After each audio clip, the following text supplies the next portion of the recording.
Así se habla de Franco en el Insti. El 20 de diciembre de 1973 yo acababa de cumplir 12 años. Por Laura Gutiérrez. Y estaba en lo que entonces se llamaba octavo de GB. La historia nos coloca siempre en nuestro pasado.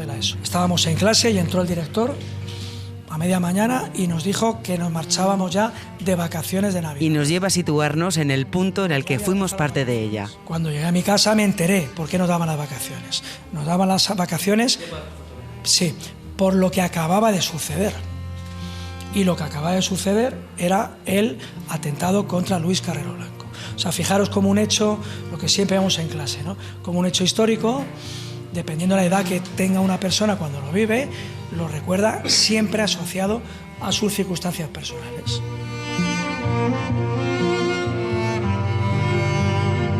Carlos Díez es profesor de Historia en el Instituto Lourdes de Madrid.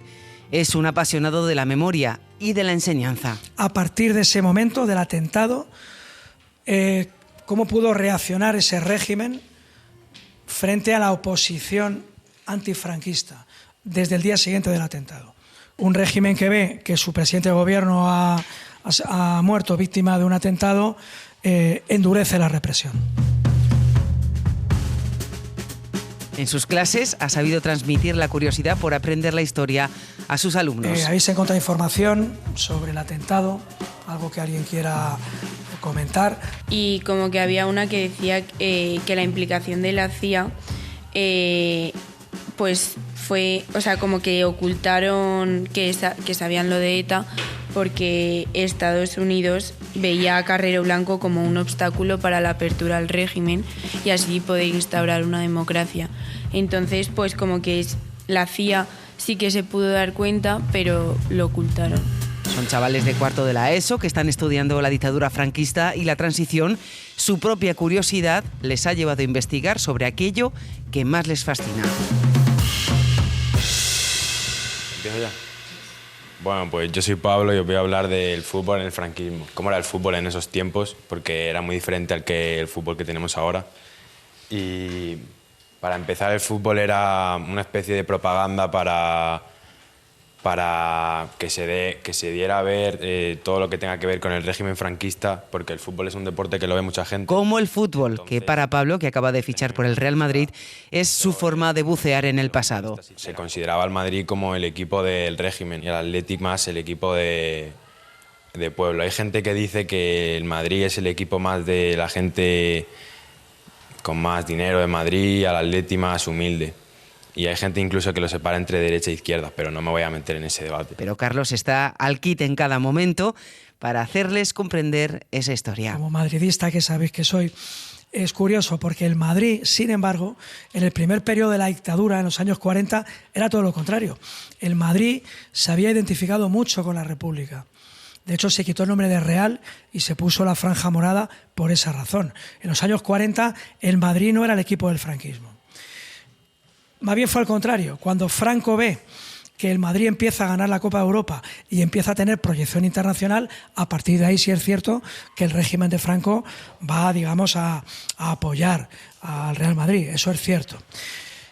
Y sin embargo el Atleti fue al contrario, porque el Atleti, al acabar la guerra, se llama Atlético de Aviación y es el equipo más identificado con el régimen y luego puede que tenga cierta evolución.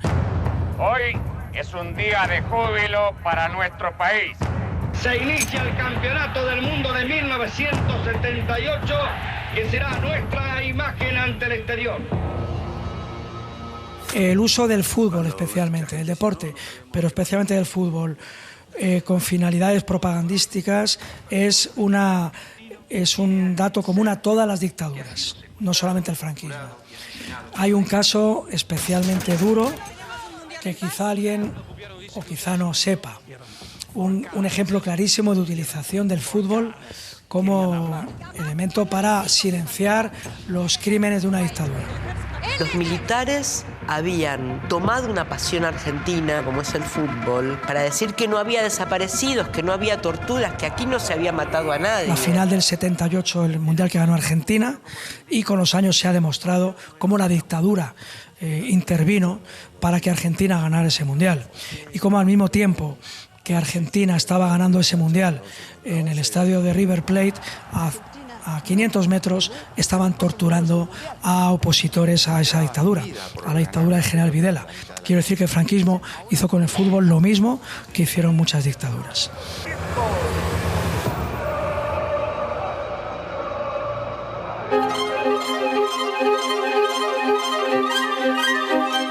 Bueno, sobre todo he buscado información de un campo que es más famoso, que se llama Miranda de Ebro, que a lo mejor lo habéis escuchado. Sofía ha buceado en la historia de su familia. Bueno, pues el campo de concentración de Miranda de Ebro por lo que más se le conoce es porque fue el más longevo de España. Y en su relato hay dos palabras que se entrecruzan constantemente: hambre y frío. Pues pasaban frío y a lo mejor había como una plataforma, creo que encima del río, entonces estaba helada o hacía mucho frío, y cuando hace mucho frío pues a lo mejor no eres tan consciente de los movimientos que haces y había mucha gente que se caía al río. Que a veces se tenían hasta que ir alrededor, tipo a las huertas de alrededor, y que cogían patatas o lo que pudieran coger y se lo comían crudas porque no tenían otra cosa para comer, pues que a lo mejor te daban una lata de sardinas y un cacho de pan para pasar todo el día. Y claro, como ya he dicho, para todos los trabajos que tenía que hacer, tanto físico como psicológico, y para aguantar ahí y hacerlo todo bien, pues necesitaban algo más, entonces no podían hacer lo que tenían que hacer bien.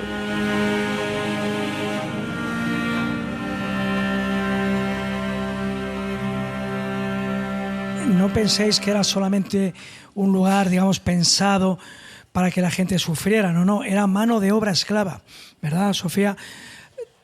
Personas que le vino muy bien al régimen y a empresas vinculadas o amigas del régimen para construcción de carreteras, vías férreas, industria de todo tipo.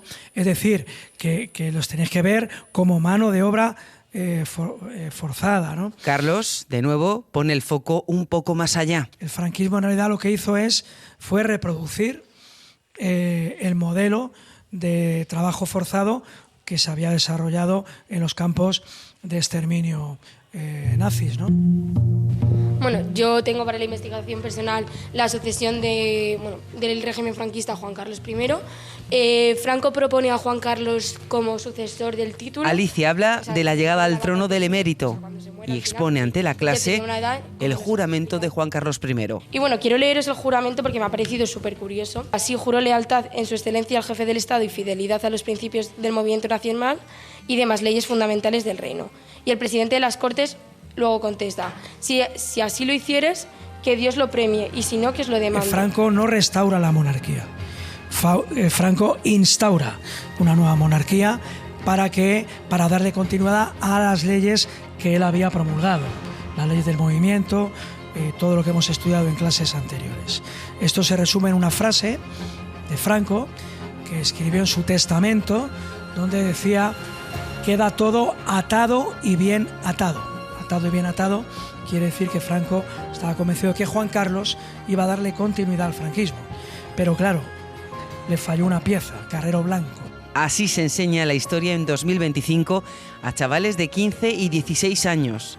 Esto ha pasado en una clase de 50 minutos. Para la siguiente ya tienen nuevos objetivos. Investigar también, en esta pregunta que os he hecho, a ver qué encontráis sobre la relación que hubo entre Carrero Blanco y el príncipe Juan Carlos, porque quizá por ahí encontráis alguna clave importante.